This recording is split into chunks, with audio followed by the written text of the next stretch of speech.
Hello, bonjour tout le monde, c'est CryptChain. Donc aujourd'hui nous allons parler de la crypto iOS. Alors iOS c'est quoi et qu'est-ce qu'il propose?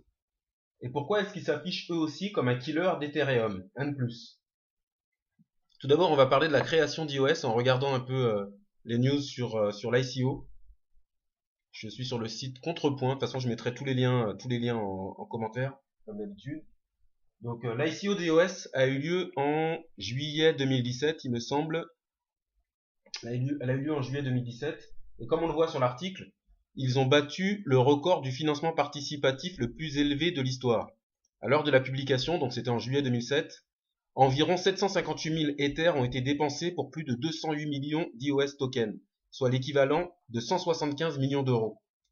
Et le record n'est pas définitif puisque la vente se poursuivait, donc à partir de juillet 2017, pendant 332 jours de plus.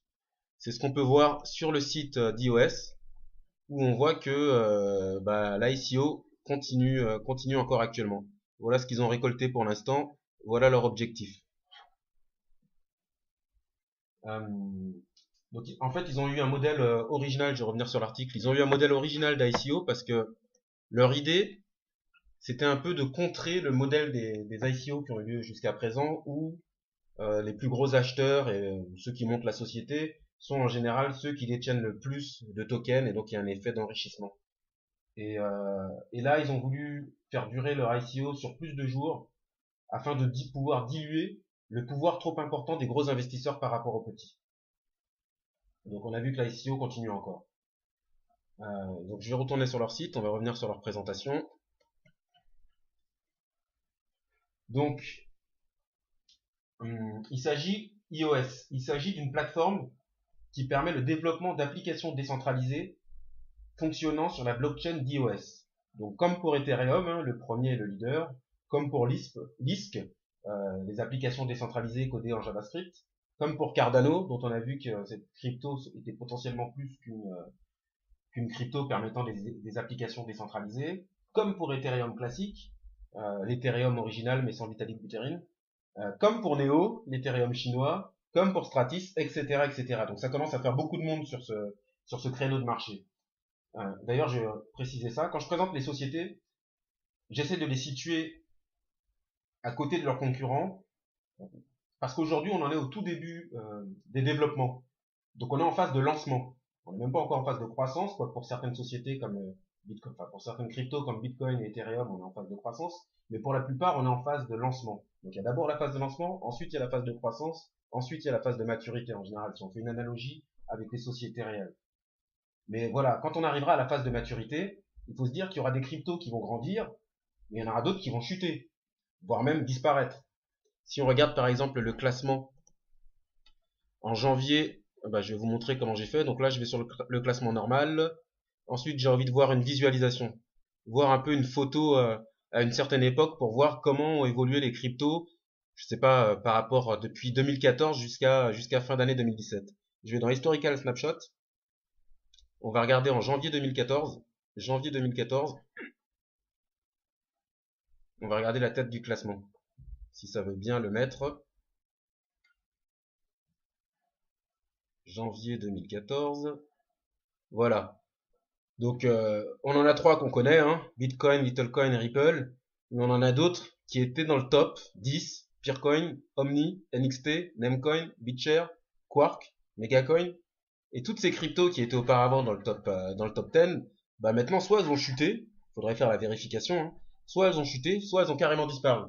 Je pense plus qu'elles ont chuté, mais bon, faudrait faire la vérification. Donc la bonne nouvelle, c'est qu'il y a des cryptos qu'on ne connaît pas trop aujourd'hui, qu'on ne connaît plus trop aujourd'hui. La mauvaise nouvelle plutôt, c'est qu'il y a des cryptos qu'on ne connaît plus trop aujourd'hui et qui étaient dans le top 10. Donc les joueurs ont changé dans le passé.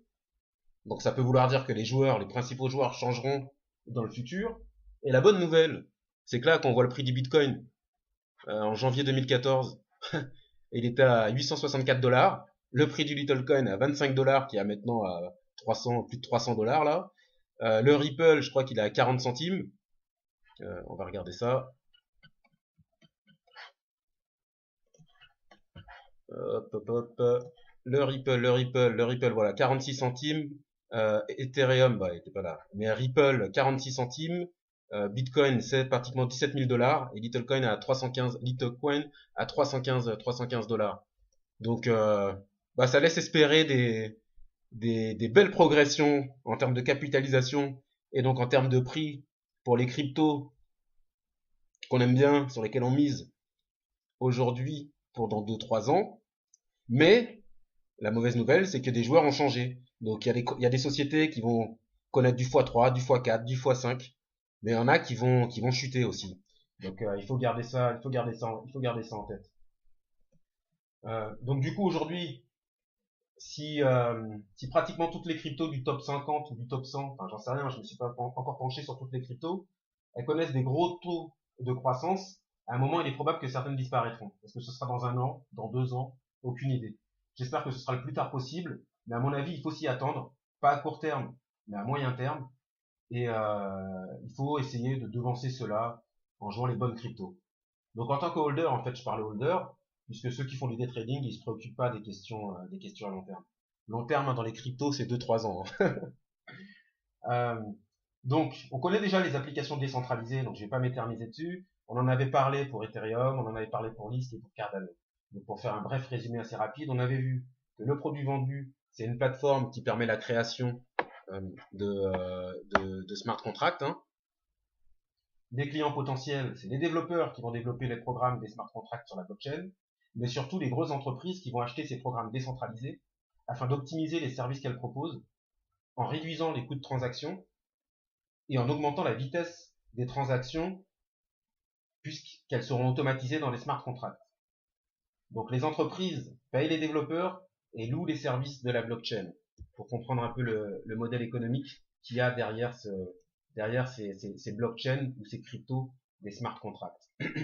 Du coup, la question qu'on va se poser, c'est il y a beaucoup de concurrence sur ce marché des smart contracts, enfin, disons des applications décentralisées. Qu'est-ce qui distingue iOS de ses concurrents? Tout d'abord, on va essayer de se mettre à la place d'une blockchain des applications décentralisées et on va essayer de se demander comment on attire des entreprises et des programmeurs sur notre plateforme. Les programmeurs, on peut se dire qu'on peut les attirer en leur proposant un langage de programmation qu'ils connaissent ou qui est simple. C'est la stratégie de Lisk qui propose un langage de programmation en JavaScript, qui est l'un des langages les plus utilisés dans le monde. Les entreprises, on peut les attirer en leur proposant des services de smart contract efficaces à grande échelle. Ça veut dire en mettant l'accent sur la scalabilité et sur les frais de transaction réduits, voire nuls. C'est la stratégie d'iOS, c'est ce qu'on va étudier. Après, il faut aussi savoir que les grosses entreprises, elles aiment bien travailler avec des entreprises qui ont une taille conséquente pour éviter le risque du partenaire qui fait faillite, ce qu'on appelle le risque de contrepartie. C'est pour ça que certaines aussi vont choisir le big player. C'est le choix, par exemple, des entreprises pour Ethereum. C'est ce qu'a fait AXA quand ils ont choisi leur partenariat avec Ethereum.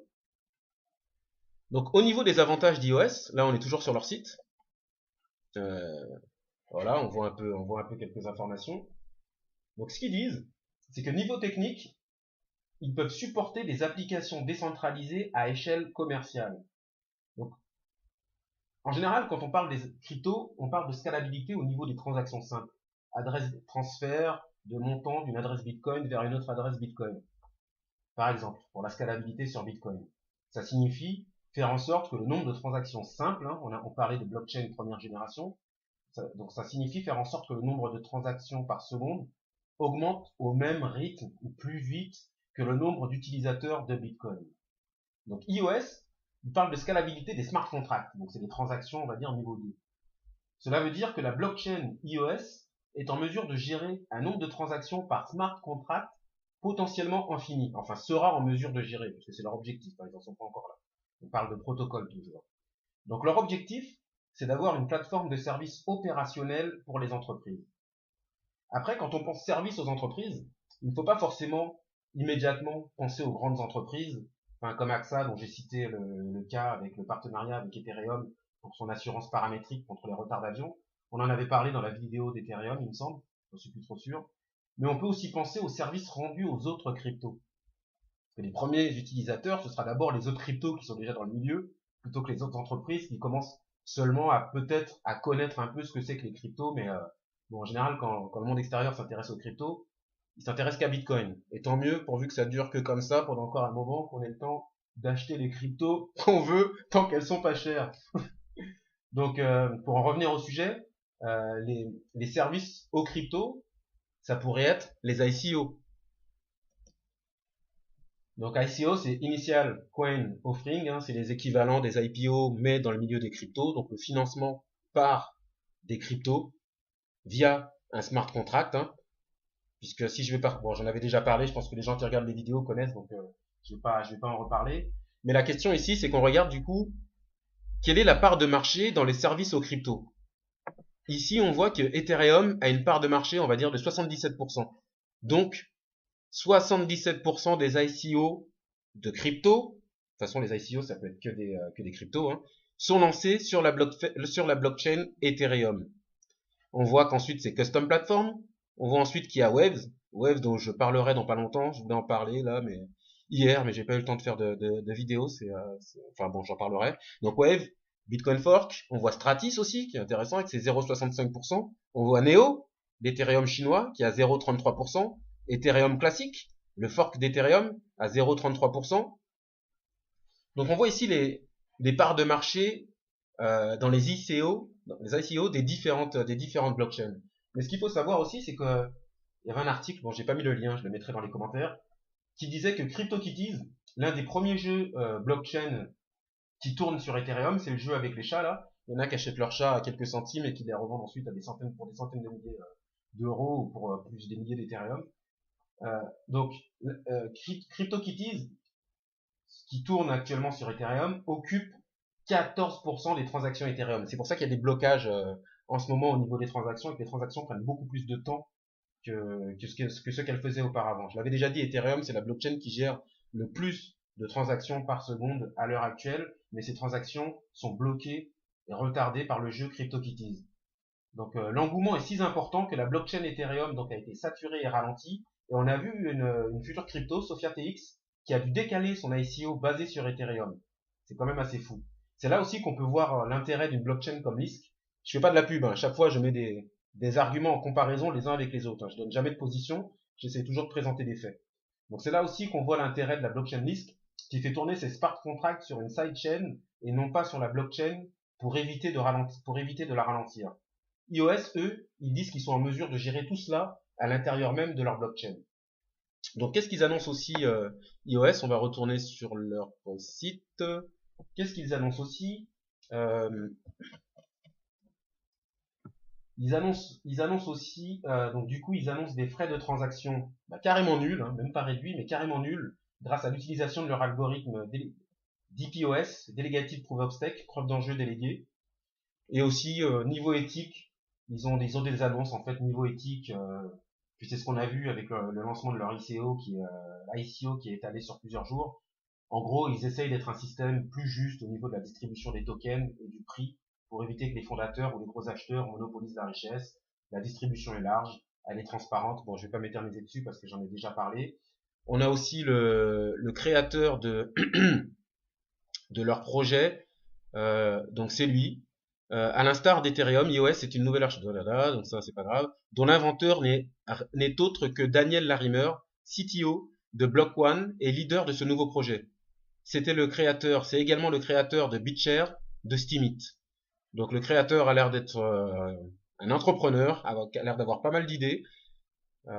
Donc affaire à suivre.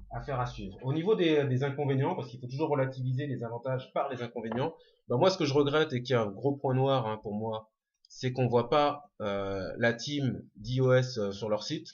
Donc si vous la voyez et que moi je l'ai pas vue, n'hésitez pas à mettre le lien. Moi je trouve que c'est un gros point noir. J'aime bien en général quand on voit des profils avec des liens LinkedIn ou des profils Facebook.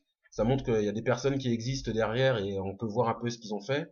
Bon là c'est un peu on voit pas trop. Donc pour moi ça c'est un point noir. Après ils ont des objectifs qui sont très ambitieux hein, puisque leur objectif c'est d'arriver à être la blockchain qui gère le plus grand nombre de transactions, donc de dépasser Ethereum. Mais bon, est-ce qu'on sait s'ils ont vraiment les moyens d'y arriver? Donc c'est une question qu'on peut se poser. Pour ça, il faut suivre un peu les news, regarder ce qu'ils disent, suivre leur fil Twitter, s'informer, regarder un peu ce qu'ils font. Donc moi je pense que c'est une crypto qui peut soit exploser, soit imploser. Il y a un risque car il y a beaucoup de concurrents sur le créneau, des concurrents sérieux, hein, on a vu. Bon, on en reparlera tout à l'heure. Donc il y a des concurrents sérieux, mais j'ai trouvé leur projet intéressant. C'est pour ça que je voulais le présenter. Donc en synthèse, hein, pour terminer avec iOS. Donc c'est une blockchain. Je voulais mettre un article, non Non, non, pas encore. Donc c'est une blockchain des applications décentralisées qui met l'accent sur la scalabilité des transactions des smart contracts. Objectif, permettre une quantité de services à grande échelle. Donc ils mettent l'accent sur la scalabilité et ils mettent l'accent sur l'élimination des frais de transaction. Pas la réduction des frais de transaction, l'élimination des frais de transaction. Donc l'objectif est clairement d'arriver à résoudre les problèmes de scalabilité et des coûts de transaction avant Ethereum. Donc si on regarde un peu maintenant la partie au niveau des players là, est-ce qu'on est là? Je suis dans du non, ça c'est le voilà, on est dans du actuel là parce que c'est des on connaît les noms, on reconnaît ces noms là. Donc si on regarde là, on voit qu'on a Ethereum, Ethereum qui a fait qui s'est bien comporté cette semaine, hein, qui a pris du 60%. On est passé au-dessus des 700 dollars alors qu'elle dormait depuis un bon moment, donc elle s'est bien réveillée cette semaine. Faudra que je fasse une petite vidéo d'actu sur Ethereum, qui est une crypto que j'aime beaucoup. Donc je ferai une petite vidéo d'actu, mais bon, c'est pas le sujet.